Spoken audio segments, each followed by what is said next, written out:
Vraiment, je vais me présenter. Je suis Julien Morin, je suis le fondateur d'Alpha Training, une entreprise de coaching pour les cyclistes, les triathlètes et les coureurs à pied. Je vous souhaite la bienvenue à la conférence du mois d'octobre d'Alpha Training, qui parlera ce soir, comme vous le voyez, de reprogrammation neuromotrice, méthode Aliane. Euh, j'ai eu l'occasion il y a quelques mois, il y a quelques années même, d'aller dans les bureaux d'Aliane pour voir cette méthode novatrice que va nous présenter Olivier Bonnet, avec qui je suis partenaire, et qui est kiné, ostéo, préparateur mental et donc spécialiste de la méthode Aliane. Il sera accompagné de l'un de ses patients, triathlète, qui sera là pour témoigner un petit peu de cette méthode. Parce que lui-même, il avait des douleurs, il était blessé. Et du coup, il a utilisé cette méthode avec Olivier et il nous parlera un petit peu de son témoignage. Voilà, je vais laisser directement la parole à Olivier, le spécialiste de tout ça. Et je vous souhaite un bon moment. Écoutez, bonsoir à toutes et à tous. Merci d'avoir pris un petit peu de temps pour vous joindre à cette masterclass. Merci à Julien de m'avoir proposé de la mettre en place. C'est toujours intéressant de faire connaître une technique qui est récente et qui est pour l'instant très peu connue. Et donc, le but étant de la faire partager par le plus grand nombre, au plus grand nombre de personnes. Donc, j'ai monté un petit PowerPoint très rapide pour un petit peu expliquer un petit peu comment fonctionne cette technique. Voilà, donc, et ensuite, surtout, on va avoir le témoignage de Jérôme, donc, j'ai vu, qui est un triathlète et que j'ai vu au cabinet, alors qu'il avait des difficultés assez inexpliquées pour pratiquer le sport et surtout qui était plein de douleurs. Voilà, donc alors je vais me présenter rapidement. Je suis Olivier Bonnet, je suis masseur kinésithérapeute ostéopathe de formation. J'ai un DU de préparateur mental et d'aide à la performance et donc je suis un praticien certifié en programmation neuromotrice méthode Aliane. Alors aussi, chose importante, je n'ai aucun conflit d'intérêt. Je ne suis pas là pour représenter la maison Aliane, mais uniquement pour vous faire partager cette technique et éventuellement vous éclairer sur des solutions que vous pourriez avoir et que vous ne connaîtriez pas. Voilà, donc je vais donner la parole maintenant à Jérôme, qui va nous raconter son histoire. Donc, Jérôme, est-ce que tu peux te présenter succinctement, s'il te plaît? Bonjour à tous, j'espère qu'on m'entend bien. Je suis Jérôme, j'ai l'âge vénérable de 45 ans et je pratique la course à pied, le trail, et puis depuis quelques temps, je me suis mis au triathlon. Euh, je dirais que c'est un peu grâce à Olivier, parce que suite à, voilà, j'envisageais pas du tout de le faire, étant donné que j'avais des douleurs à l'épaule et ainsi qu'au bassin, qui m'empêchait vraiment des douleurs, qui m'empêchaient de pratiquer mon sport sans douleur. Donc c'était vraiment j'allais courir avec des douleurs. Quand on est sportif et qu'on est un peu drogué, on sait ce que c'est. Malgré les douleurs, on continue, mais ça enlève vraiment toute motivation et on n'y arrive plus au bout d'un moment. J'ai pourtant fait des radios, des échographies. J'ai vu deux médecins du sport qui ne trouvaient pas de cause à mes douleurs, qui n'arrivaient pas à les faire passer. J'ai même fait un arthroscanner, des infiltrations. Et l'infiltration a fonctionné 3 jours. Donc vraiment, autant dire que c'était ridicule. Je suis allé voir Olivier. On m'avait prescrit je ne sais quoi en kinésithérapie à faire. Qui était, ouais, bon. Et Olivier m'a dit, écoute, est-ce que tu es prêt à essayer quelque chose qui est nouveau? Moi, j'étais prêt à tout. Ouais. J'étais prêt à tout. Donc, il m'a expliqué la méthode. Il m'a dit, écoute, je te laisse voir. Il m'a envoyé un lien, je me rappelle. Et il m'a dit, je te laisse voir et puis tu reviens vers moi. Et j'ai dit, écoute, ça m'a l'air. Je comprenais pas trop, alors il m'a bien expliqué. en, j'aime pas employer le terme magique parce que c'est très scientifique, mais c'est vraiment bluffant.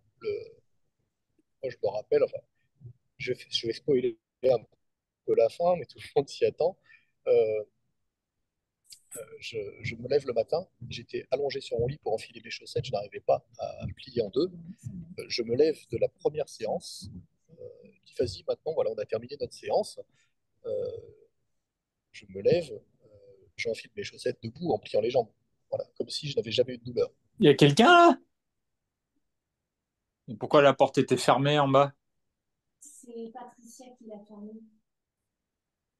C'est pour ça Alors, que alors, s'il vous plaît, est-ce que vous pouvez juste éteindre vos micros, qu'on n'entende pas les bruits de derrière? Merci. Non, non, il y a pas de souci. C'est Patricia qui n'a pas fermé la porte et le micro non plus, du coup. Voilà, donc euh, je vois encore je me rappelle de la vidéo qu'Olivier a faite de moi avant et après la séance. Il m'a demandé simplement de marcher, de déambuler dans son couloir, devant son cabinet. J'ai l'impression que c'est pas la même personne qui avait un bras complètement bloqué, figé le long du corps, qui marchait comme un robot.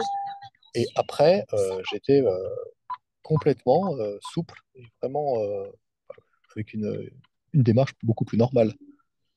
Donc, alors est-ce que je vais plutôt laisser Olivier parler de comment se déroule une séance, parce que j'oublierai peut-être certaines choses. Mais moi, depuis, euh, voilà, j'étais fourbu de douleurs. J'avais des douleurs rhumatismales, on aurait dit vraiment comme si j'avais beaucoup d'arthrose. Euh, mais après, voilà, j'ai pu pratiquer tout de suite, j'ai pu reprendre immédiatement ma pratique du sport sans douleur. C'était vraiment quelque chose qui était bluffant, alors que ça faisait des mois que je traînais ces douleurs et personne n'en trouvait ni la cause, ni un remède. Donc ça paraît un peu. Alors je vais faire comme dans le PowerPoint d'Olivier, je n'ai aucun conflit d'intérêt, je, je ne suis pas rémunéré pour faire de la pub pour Olivier. Mais voilà, pour moi, c'est quelque chose qui me paraissait à la base quelque chose que je ne comprenais pas. On est vraiment hors des techniques, je dirais, de médecine traditionnelle. Hein. C'est quelque chose que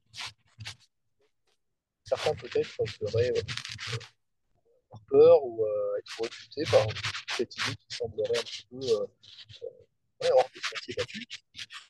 Moi, j'avoue, j'étais peut-être un peu sceptique, je pense, au départ, il faut l'avouer. Et maintenant, non, c'est quelque chose qui me paraît vraiment logique. Et j'en suis, je pense, maintenant, vraiment un fervent voilà, porte-parole parce que j'en suis le témoin et pas la victime, mais voilà, j'en suis la preuve. Voilà. Ok, bon bah écoute, merci Jérôme de ton témoignage. Alors, donc on va égrener le PowerPoint en fait dans ce PowerPoint, je l'ai structuré de la manière suivante, c'est-à-dire je vais vous expliquer sur quoi on travaille quand on travaille sur la méthode Aliane, sur quoi cette méthode s'appuie et les résultats qu'on peut obtenir. Voilà, donc j'ai fait quelque chose de relativement simple pour qu'il soit relativement compréhensible par tout le monde. Et ensuite, à la fin, eh bien évidemment, on peut avoir un temps d'échange sur les questions-réponses. Et si vous avez des choses que vous ne comprenez pas au cours du déroulé du PowerPoint, vous n'hésitez pas à la fin, on aura le temps pour poser les questions. Donc, est-ce que ça vous convient tout le monde? Alors, on est parti. Donc, voilà. Maintenant, sur quoi on travaille quand on travaille avec la méthode Allian? Eh bien, on travaille sur quelque chose qui s'appelle les inhibitions motrices. Alors, qu'est-ce que c'est qu'une inhibition motrice? Alors, une inhibition motrice est une incapacité définitive ou ponctuelle à activer complètement un muscle. Alors, vous avez un joli schéma qui explique par quoi peuvent être causées les inhibitions motrices. Alors, on y reviendra après. Alors, je pense que une bonne vidéo vaut mieux qu'un long discours. Donc, vous allez regarder cette vidéo et vous allez regarder la différence qu'il y a entre la manière de bouger le pied droit et le pied gauche chez ce patient. Et vous verrez tout de suite ce que c'est qu'une inhibition motrice.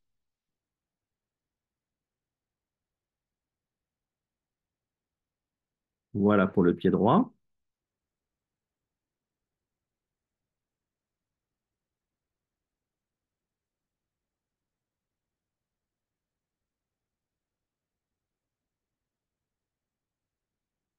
Voilà, donc je pense que vous voyez la différence sur le pied droit.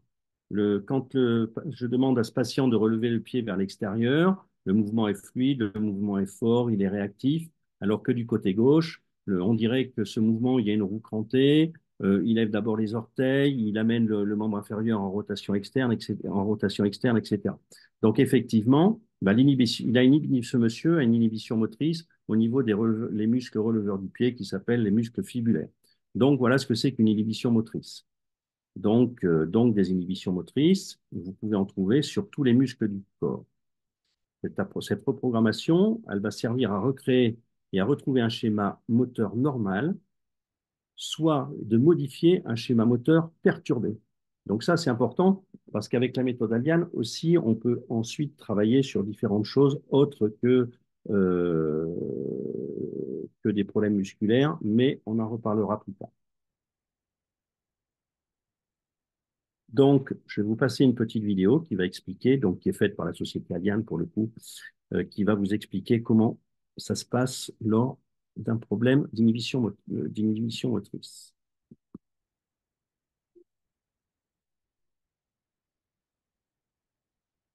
Les inhibitions motrices sont la diminution de la faculté de contraction d'un muscle. Elles sont une conséquence d'un mécanisme réflexe de protection suite à un traumatisme. Lors d'une blessure, les ligaments proches de l'articulation subissent d'importantes tensions. Ces tensions vont notamment être perçues par les mécanorécepteurs qui vont en informer la moelle épinière par des messages afférents altérés. Un premier mécanisme de type réflexe se produit et renvoie un message de la moelle épinière jusqu'aux connexions autour de la blessure. Le recrutement des unités motrices est modifié, entraînant ainsi une diminution de la contraction musculaire.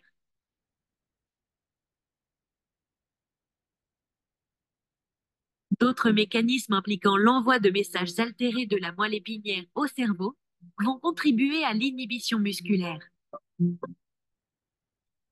Les messages nerveux reçus sont traités et induisent des modifications de certains réseaux de neurones. La réorganisation opérée peut contribuer à une inhibition motrice persistante jusqu'à 4 ans après la blessure. La méthode de reprogrammation neuromotrice Aliane combine imagerie mentale et sons de basse fréquence afin de prendre en charge ces inhibitions neuromotrices présentes après traumatisme, opération ou en séquelles de pathologie neurologique.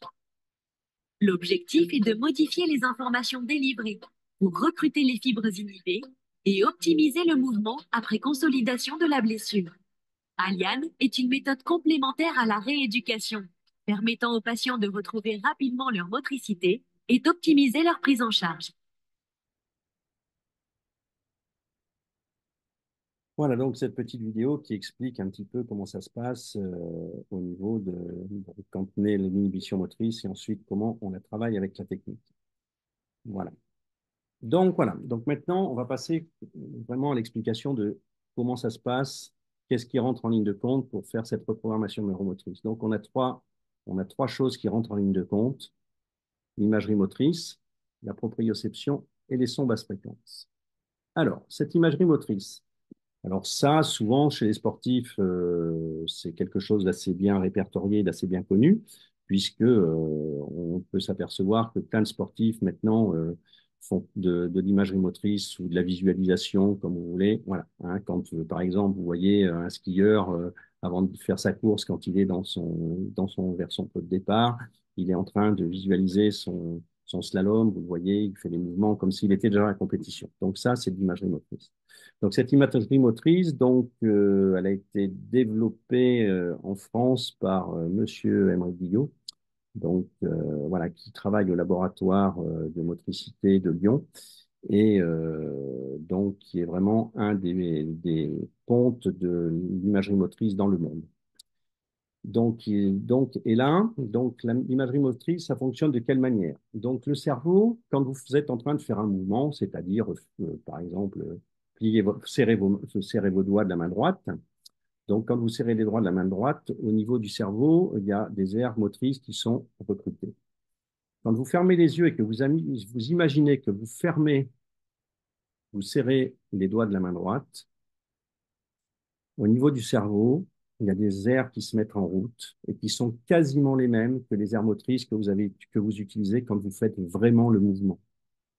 Donc, là, cette diapo montre les zones de neuroéquivalence entre le mouvement que vous êtes en train de faire et le mouvement que vous imaginez. Donc, vous voyez que on voit sur la dernière, hein, que on a des zones qui sont quasiment les mêmes quand on imagine faire le mouvement et quand on le fait réellement.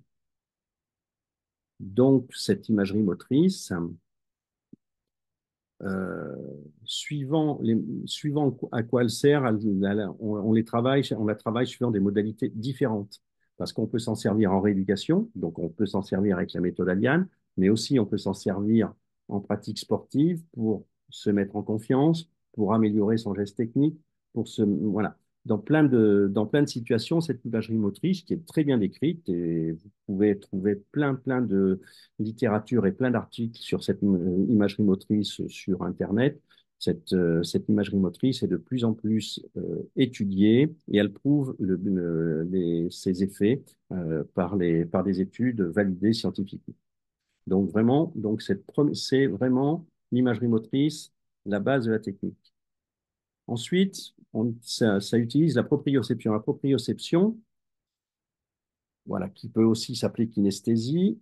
Et bon, elle nous permet d'être conscient de la position exacte de notre corps dans l'espace en renseignant notre cerveau sur la position des différentes parties de notre corps. Donc ça, c'est quelque chose qui est complètement inconscient, dont on se sert toute la journée. Voilà. Et donc cette capacité-là est aussi utilisée dans la méthode Aliane. Ce qu'il faut savoir, c'est que cette proprioception change un petit peu avec l'âge, change un petit peu aussi avec la pratique sportive que l'on a. Donc voilà, donc cette proprioception est quelque chose de tout à fait mouvant et de tout à fait évolutif le long de la vie, tout au long de la vie. Et ensuite, donc, les sons basse fréquence qui sont donc générés par cette jolie petite alpha box, donc où on voit qu'on a 5 sons différents, plus un son, voilà. Donc c'est la machine qui gère les sons après que le patient en ait choisi un préférentiellement. Donc, on s'est aperçu par des études que le cortex primaire moteur est plus actif lorsque l'imagerie motrice est associée à des stimuli et à des stimulations auditives. Eh bien, donc c'est ce qu'on fait. Donc, je vous ai mis là quelques références d'études. Et donc, fort de ces choses-là, Paul Dorochenko, qui a été le préparateur physique, pardon, de Roger Federer, a commencé à travailler sur cette technique-là. Et depuis un certain nombre d'années, il travaille et on améliore la technique, puisqu'on peut aussi se servir de cette technique-là sur des problèmes neurologiques, post-AVC, etc. Donc, voilà, on voit que cette technique, plus on avance et plus les indications sont larges. Donc voilà les trois choses sur lesquelles s'appuie la technique pour fonctionner.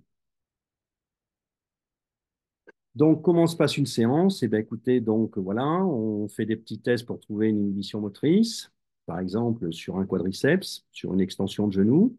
Donc on va faire prendre conscience au patient du côté le plus faible de son mouvement, et ensuite on va lui faire exactement le même geste, c'est-à-dire une extension de genou du côté opposé, et là on va lui faire prendre conscience du côté fort et de ce qu'il ressent par rapport au côté faible.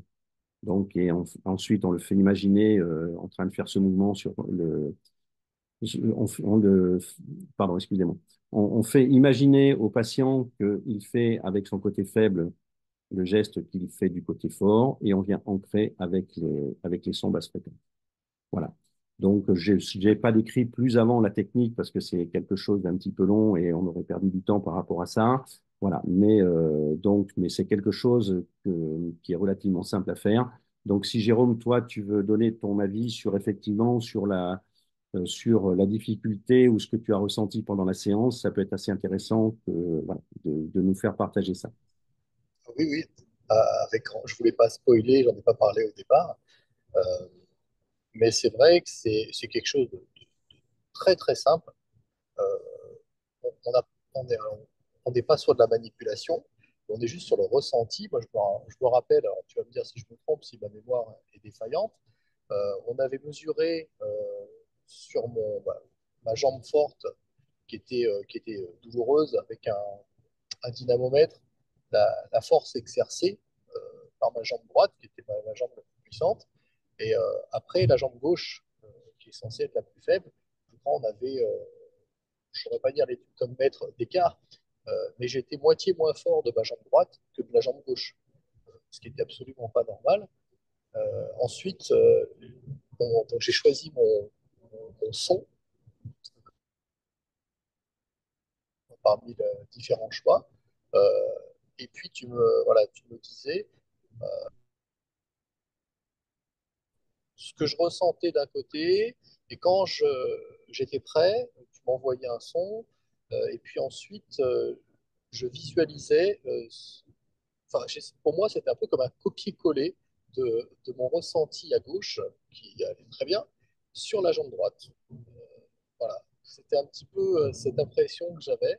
Il fallait que je copie, que je ressente, tout simplement que je visualise ce qui se passait à gauche, et tu me le faisais coller sur la jambe droite, un mouvement qui fonctionnait. Pour moi, c'est ce que j'ai ressenti tout simplement. Euh, et j'étais dans un état, c'est vrai que ces sons sont, je dirais pas de l'hypnose, mais plutôt d'un état d'apaisement, assez, voilà, assez réceptif. C'est le but de tout ça.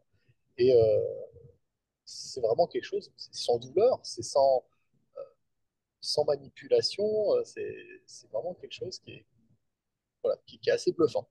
Je pense qu'il faut le vivre pour pouvoir l'expliquer.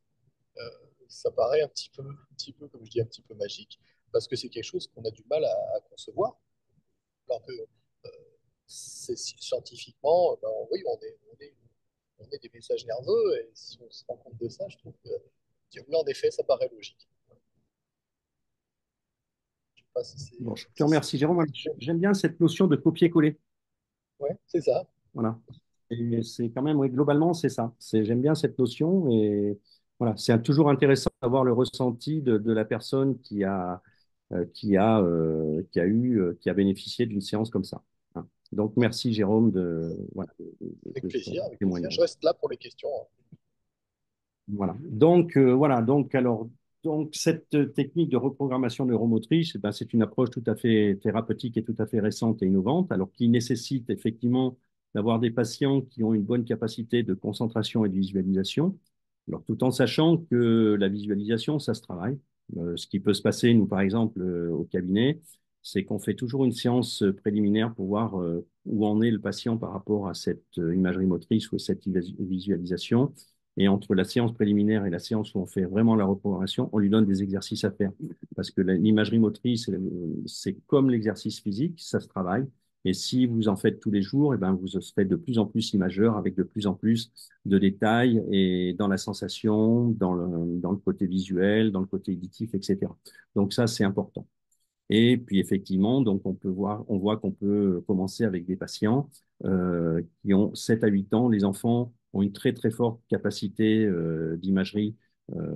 Donc ça, c'est super intéressant de pouvoir faire ça, voilà, avec eux.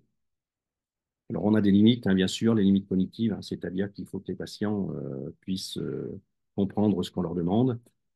Bon. Ensuite, les ruptures totales de nerfs et de tendons, hein, parce que pour travailler sur un muscle, ben, effectivement, il faut qu'il y ait l'intégrité de ses attaches. Les arthrodèses, c'est-à-dire les mécanismes externes qui bloquent la mobilité articulaire, et des patients qui sont très, très, très douloureux, parce qu'il faut rester un très long moment sur la table, etc. Donc, effectivement, ça peut poser souci. Donc, voilà les limites. Et évidemment, quand le patient est sourd, puisque ça va être compliqué pour lui d'écouter les sons basse fréquence.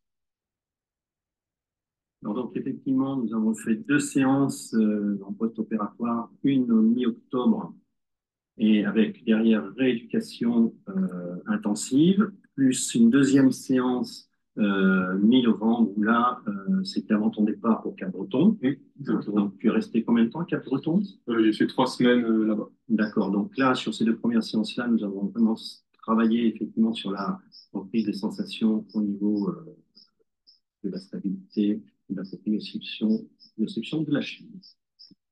Et ensuite, on s'est revu donc au mois de mars, avril, pardon, 2024, et je te laisse donc expliquer pourquoi. Ouais. Donc j'ai repris le basket en janvier. Début janvier, j'ai repris l'entraînement et fin janvier, j'ai repris les matchs, la compétition. Et donc, courant avril, je sentais toujours une petite sensation d'instabilité qui persistait. Et donc, on a pensé que c'était bien de revenir travailler dessus avec toi. Et donc, c'est pour ça que je suis revenu en avril.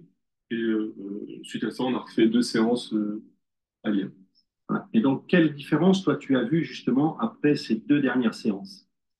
Et après ces 2 dernières séances, elles ont été très concluantes, puisque donc, après la première séance, je t'ai moi-même dit que j'avais ressenti, c'est bizarre à expliquer, mais comme si un muscle avait repoussé dans ma cheville, j'arrivais plus du tout à engager un des deux fibulaires, je pense, si je ne me trompe pas. Et suite à la première séance d'avril, j'ai réussi à le recontracter, et donc ça a complètement changé mes appuis, on va dire. Et donc, tu me parlais effectivement de la difficulté, d'une certaine appréhension quand tu jouais. Est-ce que ça a disparu ou est-ce que c'est toujours présent? Et ça a disparu en partie. J'ai toujours une petite présence enfin, comment dire, d'appréhension, mais comparé à avant, il y a rien à voir. Donc, Donc voilà son témoignage, hein. Donc, je trouve que c'est toujours intéressant d'avoir le témoignage des gens qui ressentent ces séances. Donc Jérôme tout à l'heure parlait de copier-coller, donc ce qui est intéressant. Et lui, Pierre, il a l'impression qu'il a des muscles qui ont poussé dans la jambe. Donc voilà, donc je trouve que c'est super intéressant d'avoir ce... Moi, j'ai deux questions pour vous. Euh, Voilà. J'aimerais savoir à peu près combien de temps dure une séance de la méthode Aliad. Alors, une séance classique, on va dire... alors, je, bon, je vais reprendre par le début. Moi, je fonctionne de la manière suivante. Par exemple, si quelqu'un me dit, ben voilà, je fais une séance à Liane, je fais une première séance, une séance préliminaire. Je regarde si la personne rentre dans le cadre de cette séance, bien évidemment. Si la personne rentre dans le cadre de cette séance, je donne des petits exercices d'imagerie motrice pour que cette imagerie soit acquise quand le patient va revenir pour la séance de reprogrammation. Ensuite, sur une séance classique, il faut entre 1 heure et 1h30, mais 1h30, c'est vraiment quand ça dure longtemps. On va dire entre 1 heure et 1 heure et quart en général, oui, c'est le temps imparti pour une séance. D'accord. Et du coup, dans cette séance, vous mettez des sons à basse fréquence sur toute la longueur de la séance? Alors, donc, la séance se répartit de la manière suivante. Donc, on travaille sur la recherche des inhibitions motrices du patient. Ensuite, on lui fait prendre conscience de ses inhibitions. Ensuite, eh ben, effectivement, on commence le travail avec les sons, c'est-à-dire que là, euh, on a 3 sortes de sons qui vont être présents tout au long de la séance. Le silence, dans un premier temps, qui est un son à part entière. Ce qu'on appelle un son générique qui est là et qui est le même pour tout le monde. Et après, on a le choix entre 5 sons qu'on fait choisir à chaque patient. Chaque patient choisira le son qui fait le plus résonance en lui. Et à partir de D'accord. ce moment-là, quand le patient a déterminé le son qui lui convient, il y a déjà un petit instant, 4-5 minutes de détente sous les sons. Ensuite, on retravaille à la reprogrammation. Et là, effectivement, on se sert des sons pendant cette reprogrammation à des moments précis. Et lorsque la reprogrammation est terminée, il y a un moment d'ancrage, c'est-à-dire que là aussi, on relaisse le patient une dizaine de minutes sous les sons. Quand cette dizaine de D'accord. minutes sous les sons est repassée, on reteste nos inhibitions motrices et on débriefe avec le patient. Merci. Ça répond à votre questionnement? Complètement. Parfait, merci. Et peut-être une dernière question. Est-ce qu'il y a eu plusieurs réplications de cette recherche? C'est-à-dire, je, D'autres personnes qui ont testé ces recherches-là? Parce que sur les études que vous montrez, c'est souvent la même personne qui traite le sujet. Est-ce qu'il y a d'autres personnes qui l'ont traité? Alors, pour l'instant, effectivement, la personne qui traite ces études, qui est Tiffany Dos Anjos, et qui est doctorante au sein de la Société Aliane et qui vient d'être docteur puisqu'elle a présenté avec succès sa thèse il y a une vingtaine de jours sur la première étude que je vous ai présentée. Donc, pour l'instant, au sein de la société et surtout des thérapeutes qui se servent de cette technique, effectivement, on a plusieurs études en cours, puisque moi-même, je participe à une étude avec le CHU de Clermont-Ferrand et le Centre Senti à Lyon. Euh, voilà, il y a l'étude qui est mise en place aussi sur l'articulation temporomandibulaire, etc. Donc, pour l'instant, effectivement, ces études sont issues de la société Aliane. Mais ce sont des études validées, c'est-à-dire que, quoi qu'il arrive, elles correspondent aux standards d'études internationales validées et documentées, et qu'il y a toutes dans les revues dans lesquelles elles sont sorties, il y a un comité de relecture. Donc, ça veut dire qu'effectivement, on pourrait penser qu'il y a un conflit d'intérêts à sortir ces études par quelqu'un qui travaille pour Aliane, mais en fait, là, on s'assure effectivement que ces études ne sont pas saucissonnées par un comité de relecture. D'accord, très bien. Et on espère sincèrement que d'autres personnes vont s'intéresser justement à ces études-là et que ça va les inciter à en mettre en place par ailleurs. Très bien. Voilà. Merci beaucoup. J'ai répondu. Vous avez bien répondu à ma question. Merci. Donc, il n'y a pas d'autres questions? Moi, Olivier, j'avais une question. Est-ce que Oui. tu as eu écho de certains sportifs professionnels qui auraient utilisé la méthode Aliane, des sportifs qu'on pourrait tous connaître? Est-ce que tu as eu écho de certains qui auraient utilisé ça? Alors, à ma connaissance, non. Alors, je sais il y a des préparateurs physiques qui se servent de la méthode Aliane. Il y a des préparateurs mentaux, alors on est peu nombreux, mais qui commencent à s'en servir aussi, puisque voilà. Mais là, je sais pas. Et puis on reste. Alors, en ce qui me concerne aussi, bon, là, les vidéos que je vous ai montrées, ce sont des vidéos qui sont des vidéos de sportifs qui sont venus voir. On a le droit à l'image et demandé le droit à l'image, etc. Après, on est toujours un peu quand sur du sport de haut niveau les sportifs, ouais, ils montrent pas trop ce qu'ils font, il y a une part un peu cachée de ce qui peut améliorer leur performance ou pas, hein. Mais bon, il y a quand même il y a quelques clubs sportifs professionnels ou semi-pro, pardon, qui ont des partenariats avec la société Allianz et où leurs joueurs et leurs athlètes peuvent bénéficier de telles séances. Ouais, je sais par exemple, tu sais, chez moi, il y a le Stade Montois Rugby Pro et je sais Oui, qu'ils ont un partenariat avec Aliane. J'ai vu passer des oui, Stéphane partenariats. Ladoucette. Voilà. Voilà, c'est Stéphane Ladoucette qui intervient, qui est formateur chez Allianz et qui est aussi qui a participé à l'étude sur l'instabilité des danseurs de haut niveau, des danseurs de ballet.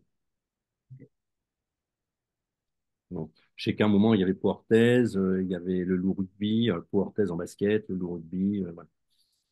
Ok. Donc, voilà. Donc, effectivement, il y a certains clubs pro dans lesquels Allianz est rentré. Mais ça reste de manière assez confidentielle. Il n'y a pas trop de communication là-dessus. Oui. Alors après, pour les gens qui sont intéressés par la technique, alors bon, moi, je suis dans le centre de la France, hein, on travaille avec Julien, on se connaît depuis le début de prépa mentale. Pour les gens qui sont à l'autre bout de la France, vous allez sur le site Aliane et si vous êtes intéressé, il y a une carte de France des praticiens qui est interactive et vous cliquez sur les praticiens dans votre région et là, vous aurez des praticiens Aliane voilà, qui pourront vous recevoir, bien évidemment.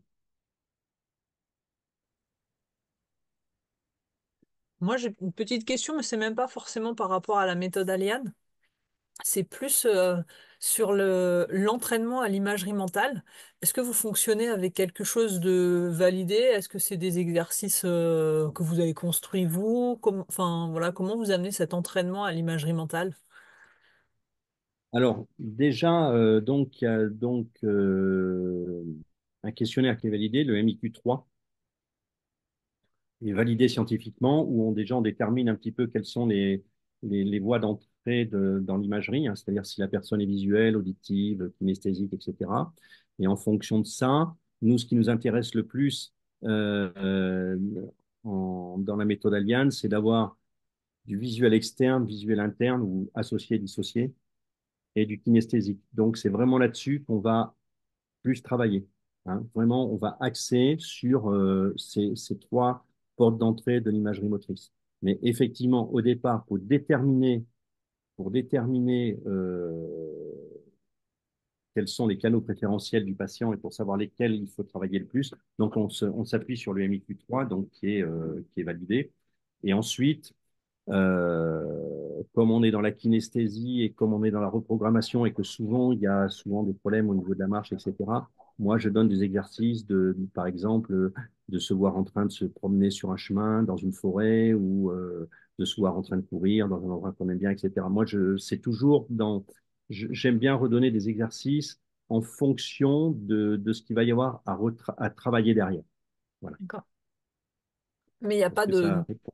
il n'y a pas d'outil validé sur le côté, si la personne elle fait ça, on a constaté que ça augmente de temps ses capacités d'imageur. Donc, Aliane préconise de faire ça pendant tant de temps ou des choses comme ça. Pour l'instant, vous n'avez pas un programme de Non, non, préparation non. de la sorte. Non, Ok. non, non. Par contre, c'est vrai que ce que j'ai remarqué avec un patient il y a une vingtaine de jours, que j'avais vu en séance préliminaire ouais, mi-septembre et que j'ai vu la semaine dernière, il avait vraiment bossé sa visualisation et alors c'était sur un problème, pas du tout un problème sportif. Il avait eu une opération sur une hernie discale et sur un canal lombaire étroit avec une opération début mars et vraiment avec des séquelles importantes à la marche et il ne pouvait absolument pas descendre un escalier. Donc on avait bossé là-dessus, je l'avais fait bosser là-dessus pendant 3 semaines. La marche avait bien changé quand il est revenu et quand il est parti du cabinet après la séance, il descendait les escaliers quasiment normalement.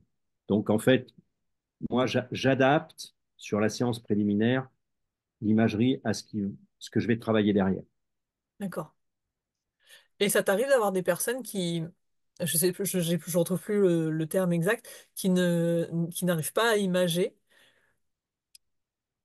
Ça peut arriver. Et vous pouvez quand même Ça peut enclencher un travail ou lui demander de, Ben, je sais pas, de se raconter la on essaie chose ou d'initier des choses comme ça. on essaie d'initier le travail. On essaie d'initier le travail. Alors effectivement, c'est pour ça que là, il faut être patient. Et ben, effectivement, sur quelqu'un qui a de grosses difficultés, j'évite de le faire revenir au cabinet trop tôt. Donc, on fait une petite visio avant de décider de faire la séance de reprogrammation. D'accord. Et on part d'exercices relativement simples, c'est-à-dire, imaginez-vous en train de bouger votre poignet, imaginez-vous en train de plier et de tendre votre bras, sur des choses très, très simples. Et au Ouais. fur et à mesure, eh ben, effectivement, on peut arriver sur des choses un petit peu plus complexes. Et il peut aussi arriver, parce que ça existe, très peu, mais ça existe, qu'il y ait des patients, des personnes pour qui l'imagerie ne donne aucun résultat. Et ça, on ne peut pas le savoir avant.